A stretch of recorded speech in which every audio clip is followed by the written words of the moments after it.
শীতের আগমনের সাথে সাথে গাছিরা খেজুরের রস সংগ্রহ করা নিয়ে ব্যস্ত সময় পার করছেন।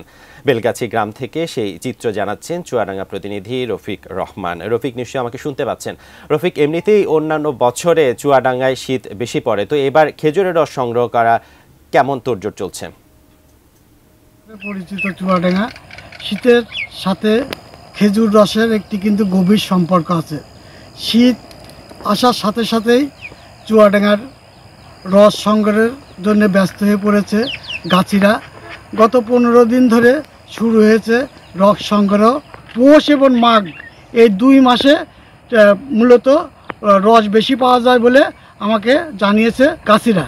তারা বলছেন এই আগে মূলত রস সংগ্রহ করে বাজারে বিক্রি হতো, এখন আর বাজারে বিক্রি হয় না। কাঁচা রস মানুষজন কেউ খায় না। এর একটাই কারণ, অনেক জায়গায় নিপা ভাইরাসের কারণে কাঁচা রস খাওয়ায় মানুষজন কিছু মারা যায়। এখন আর আমরা বাজারে রস বিক্রি করি না। মূলত আমরা যে রস সংগ্রহ করি সেটা গুড় ও পাটালি তৈরির জন্য ব্যবহার করা হয়।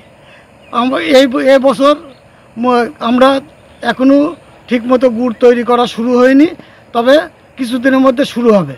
আমার সাথে কৃষি সম্প্রসারণ অধিদপ্তরে কথা হয়েছে। তারা বলছেন যে এবছর প্রায় 3 লক্ষ খেজুর গাছ কাটা হয়েছে, যা থেকে 3000 মেট্রিক টন গুড় পাওয়া যাবে, যার বাজার মূল্য প্রায় 60 কোটি টাকা। এই ছিল আমার কাছে চুয়াডাঙ্গার থেকে সর্বশেষ সংবাদ।